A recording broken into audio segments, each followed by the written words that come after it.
যারা অন্যায় করেছে, যারা বাংলাকে জ্বালিয়েছে, যারা বাংলার ক্ষতি করেছে, তাদের নাম পরিবর্তন করলে আপনার ঝাল লাগছে কেন? আপনার কি কোনো অসুবিধা হচ্ছে? অসুবিধা হওয়ার তো কথা নয়। আপনি যেটা বললেন আপনার কথাই কোট করে বলছি, নামের সঙ্গে তো উন্নয়নের সত্যিই জড়িত নেই, যোগ নেই, তাহলে এত অসুবিধা কোথায়? নাম নাম মানুষের ডাক, যে নাম ছিল সেই নাম নিপাত যাক। নতুন ছেলেমেয়েরা চাকরি পাবে, কিভাবে পাবে তার কথা বলা হয়েছে এই বাজেটে, যাতে কোনোভাবে দুর্নীতি বাসা বাঁধতে না কোনোভাবে কাউকে সেটিং মিটিং করে চাকরি না হয়, সেদিকে দৃষ্টিপাত করেছেন এই সরকার এবং মাননীয় মুখ্যমন্ত্রী।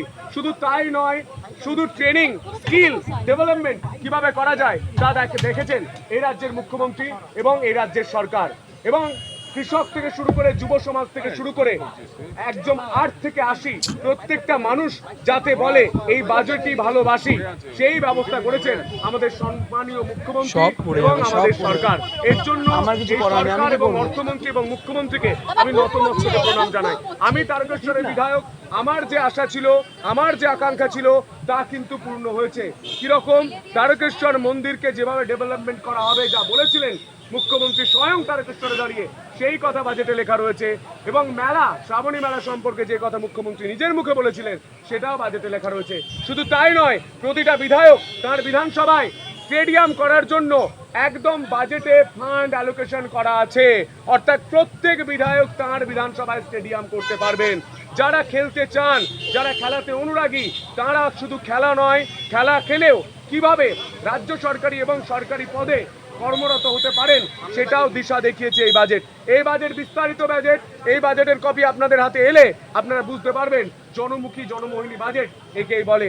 এই বাজেট পুরোটা পড়ে শুনিয়েছেন আমাদের সম্মানীয় অর্থমন্ত্রী স্বপন দাশগুপ্ত মহাশয়। এবং এই বাজেটে যে এত দিন ধরে খুব নিখুঁতভাবে ডিটেলিং প্ল্যান করে বাজেট তৈরি করা হয়েছে তা বাজেট পড়ে আমি অন্তত অনুধাবন করতে পেরেছি।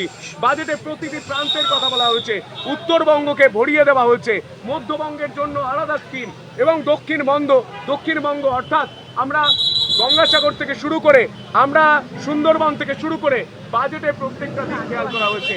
স্বাস্থ্য খাতে বিপুল অর্থ বরাদ্দ করা হয়েছে, বিভিন্ন এইমস থেকে শুরু করে বিভিন্ন হসপিটালের জন্য অর্থ বরাদ্দ করা হয়েছে, আইআইটি থেকে শুরু করে উত্তরবঙ্গে বিপুল পরিমাণ অর্থ বরাদ্দ করা হয়েছে। শুধু তাই নয়, নারী সুরক্ষার ক্ষেত্রেও কিন্তু জিরো টলারেন্স, নারী সুরক্ষাতেও বিশেষ ব্যবস্থা রাখা হয়েছে।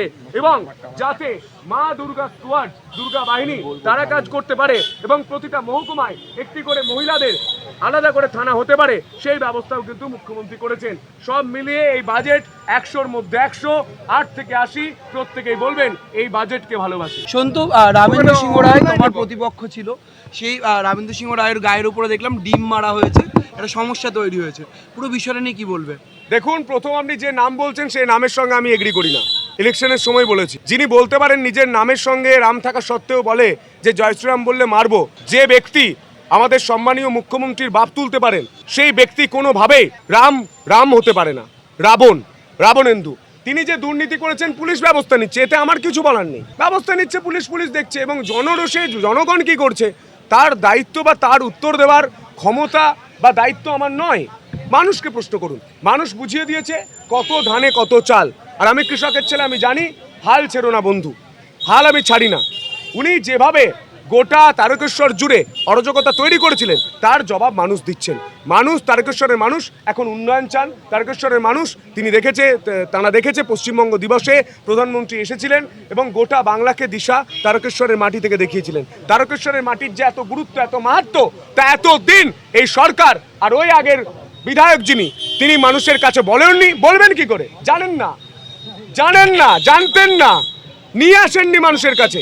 তা আজ সামনে আসছে এবং আগামী দিনে তারকেশ্বরের উন্নয়নই একমাত্র লক্ষ্য। কে কোথায় ডিম খেলো, কে কোথায় অমলেট খেলো, কে কোথায় বাটার খেলো, কে কোথায় বান্ধবীর খাটের নিচে টাকা রাখলো, তা দেখার জন্য পুলিশ আছে। উন্নয়নের যোগাযোগ আছে। আপনি ধরুন, আপনার বাড়িটা যে ঘুরিয়ে দিচ্ছে তার নামে আপনার বাড়ির পাশের রাস্তাটা হলো, আপনার কেমন লাগবে? ভালো লাগবে? ভালো লাগবে না। খিলজির নামে যে নালন্দা বিশ্ববিদ্যালয়ের যে তার পাশের যে জায়গা, সে পরিবর্তন হবে না।